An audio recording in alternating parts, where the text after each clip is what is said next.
You humans are kind of funny, you know that? The second I bite, even just a little, you look at me like I just caused some kind of full-blown family scandal. Like, wait, you were fine a second ago. Why did you just bite me out of nowhere? But out of nowhere? That's just what you call something you didn't notice from the start. Because most of the time, the bite isn't where the problem begins, it's where I run out of polite ways to say it. You remember the bite, but not the little tail flick before that, not when my ears turned, not when my body stopped feeling comfortable. You miss all of that. And then when I finally make it clear, you act like I'm the confusing one. But what if I didn't bite for no reason? What if I had been trying to tell you way before that moment? If you like stories that help you understand cats in a more real, everyday way, go ahead and hit subscribe and stick around with me. I'm Callie, a calico cat living with a family here in the US, and today I'm going to show you why a lot of cat bites aren't as random as you think. I warned you before I bit. You humans have this habit that's kinda cute, but also kind of annoying. You assume that if I'm still sitting there, it means I'm still enjoying it. Let's say it's evening. The house is quiet, the TV's on, you're on the couch, and I hop up next to you. You start petting me. 1 stroke, 2, 3. Everything seems fine. I don't get up, so you think, nice, she's loving this. But that's exactly where things go wrong. Just because I haven't walked away doesn't mean I'm still comfortable. A lot of cats, myself included, don't react the second we start getting uncomfortable. We usually tolerate it for a bit first. And funny enough, I once heard this on TV. Behavior guidelines from VCA animal hospitals explain this as overstimulation from petting, and they point out that every cat has a different tolerance for touch. Some cats can handle longer sessions. Some only want a few short strokes. Some are extra sensitive around the lower back or near the tail. And before a bite happens, there are usually small signs, like a flicking tail, ears shifting, the body tensing up, or turning to look at the hand. In simple terms, my body usually knows that's enough way before you do. But I don't just turn around and bite right away. I try to be polite first. My tail flicks a little, my back stiffens, my ears turn away. I look at your hand a little longer than usual, like, you're really gonna keep going, huh? That's me giving you a chance. It's just that you're really good at missing those small signals. You wait until it's obvious before you believe I'm not enjoying it anymore. And then when I finally bite, you're shocked. Meanwhile, I'm like, wait, I literally warned you. So a lot of the time, the bite isn't where I start speaking. It's just where I run out of gentle ways to say it. You might have accidentally taught me to bite your hand. Okay, this might be a little awkward for humans, but I'm gonna say it anyway. Sometimes what you call a bad habit in cats actually started as a game you thought was adorable. When I was little, you'd hold your hand out in front of me.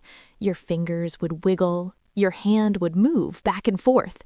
Sometimes it even slid under the blanket like something trying to escape. So, of course, I went for it. I pounced, I grabbed, I bit, and you laughed. In your head, it was, oh my gosh, that's so cute. In my head, it was, got it. When something moves like that, I'm allowed to hunt it. And that's where things start to go off track. Because for cats, play isn't just play, it's practice. It follows the same pattern as hunting: stalk, chase, pounce, grab, then bite. I actually heard this on a podcast. According to the Merck Veterinary Manual, this kind of behavior is completely normal in cats. It can stick around into adulthood because it's both instinctive and learned. And if that hunting energy isn't directed toward the right kind of toys, Or if humans accidentally encourage it, it can easily shift onto your hands and feet. Then one day I grab your hand a little harder and you yank it away. To you, that's just pulling back. To me, that looks exactly like prey trying to escape. And the faster something runs, the more I want to chase it. So a lot of the time, I don't think I'm biting my human. I think I'm just playing the exact game you taught me. That's why behavior experts recommend using wand-style toys instead of your hands. It gives us a proper outlet for that stalk, pounce, bite instinct without turning your hands into targets. VCA also suggests rotating toys to keep things interesting, so we don't go looking for a live toy like your fingers. If this part is making you rethink how you've been playing with your cat, stick with me. Because today, you might not just understand your cat better, you might also get bitten a lot less. If your hand is the toy, don't be surprised when I play for real. Sometimes I'm not annoyed. I'm just in pain. I remember one night like that. I jumped up on the couch like I always do, curled up next to my humans. The TV was on, the fridge door opened and closed. Someone walking around in the kitchen, everything felt normal. If you looked at me, you'd probably think, yeah, Callie's totally fine. Then, a familiar hand reached down and touched my back, and I turned and bit. Not hard, but enough to make everyone freeze. You know that moment humans have? First, it's surprise. Then it turns into frustration, like, what's wrong with her? She was just fine a second ago. I didn't even do anything. Hearing that, honestly, it hurts a little. Because I wasn't mad at anyone. I was just in pain. And the hardest kind of pain is the kind you can't see. Cats are really good at hiding it. A lot of us will still eat, still walk around, still lie in our usual spots, even when something's not right inside. That's why guidelines from AAFP and resources from VCA animal hospitals both point out that signs of pain in cats are often subtle, and small behavior changes are usually the only clue humans get. After that, when they took me to the vet, I just lay there quietly and listened while the doctor explained things. That's when I realized there are actually a lot of reasons a cat might be in pain and react when being touched.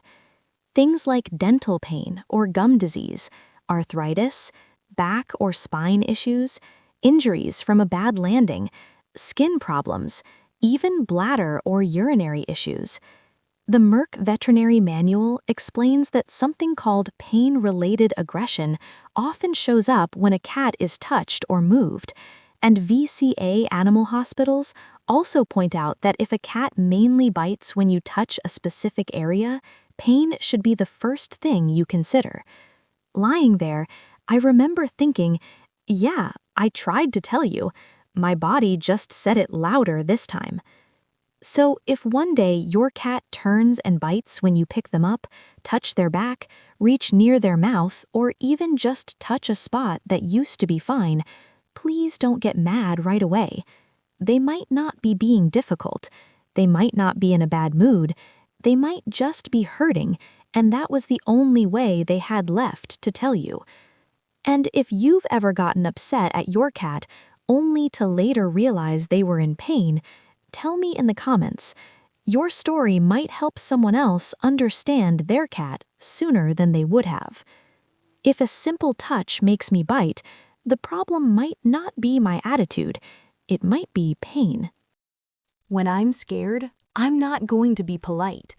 I know this part feels a little unfair to us, because when a cat is scared, from a human's point of view, it often looks completely unreasonable. You're thinking, I'm just walking up to her. I'm just trying to pick her up. I'm just trying to comfort her. But fear doesn't work like, hey, it's okay, calm down. Once my body decides something is dangerous, I don't have time to be gentle about it anymore.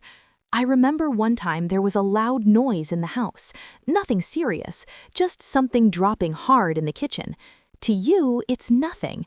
To me, my heart jumped into my throat. I dropped low to the ground, ears pinned back, eyes wide, my whole body tense. And then someone came closer, probably trying to pick me up or calm me down, so I turned and bit. And just like that, the whole mood in the room changed. Surprise, annoyance, disappointment. Like, Callie, what's wrong with you? No one did anything to you. It was just a noise. But here's the thing. When a cat is scared, just doesn't exist anymore. Later on, while I was sitting in the carrier at the vet, I overheard them talking, and that's when I realized what I felt actually lines up exactly with what behavior studies describe. The Merck Veterinary Manual says that scared cats often show signs like lowering their body, tensing up, ears pinned back, dilated pupils, even fur standing on end. And when they feel cornered or don't see a way out, they may bite to create distance. The feline behavior guidelines from AAFP also point out that scared cats are much easier to handle when their space and sense of safety are respected, instead of being forced into contact in that moment. So, if one day I bite when a stranger walks into the house, when the vacuum is running, when a kid runs toward me, or when you suddenly pick me up without warning, please don't assume I'm being bad. Maybe I don't need to be corrected. Maybe I just need a way out. And if your cat has ever gotten so scared that they reacted like that, tell me in the comments. Sometimes what they need most isn't someone braver, it's someone who understands that they're scared. When I'm scared, I don't need to be forced to calm down. I need to feel safe. Not every bite means I don't like you. Okay, I feel like I need to defend cats a little here. Because not every time I put my teeth on you means I'm annoyed, scared, or trying to push you away. Sometimes it's actually the opposite. Like when I'm lying calmly on your lap, my body is relaxed, my eyes are half closed, maybe I'm even purring a little. Your hand is just resting there, not bothering me, not touching a sensitive spot, not making me feel defensive.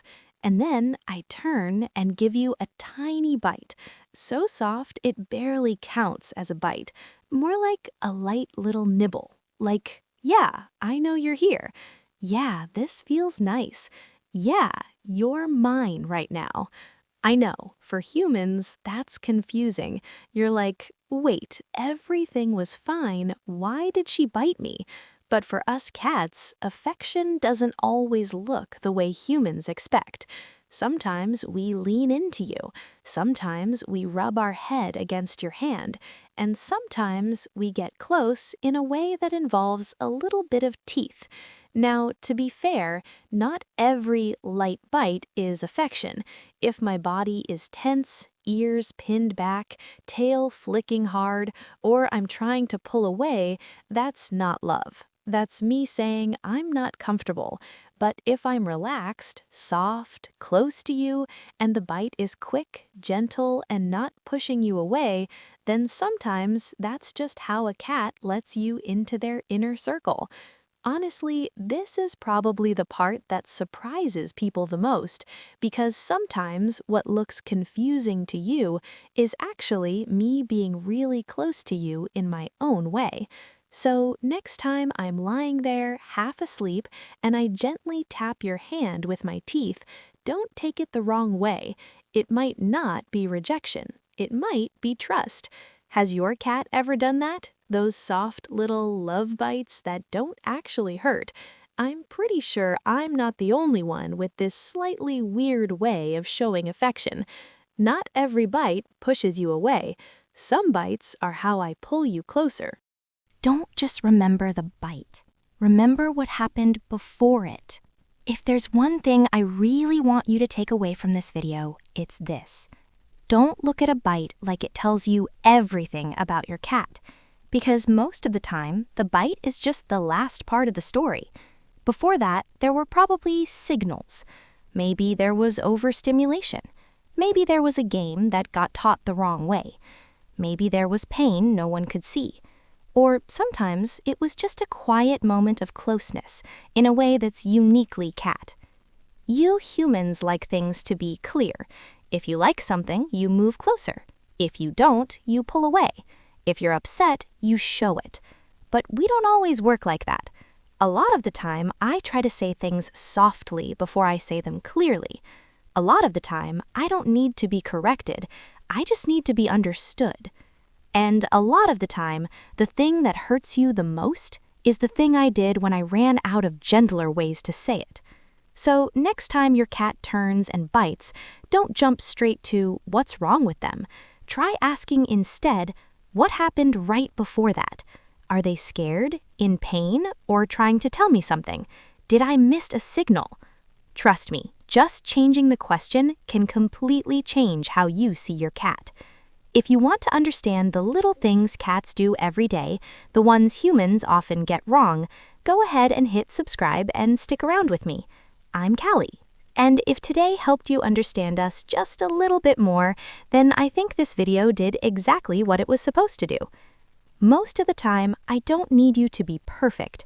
I just need you to notice a little sooner.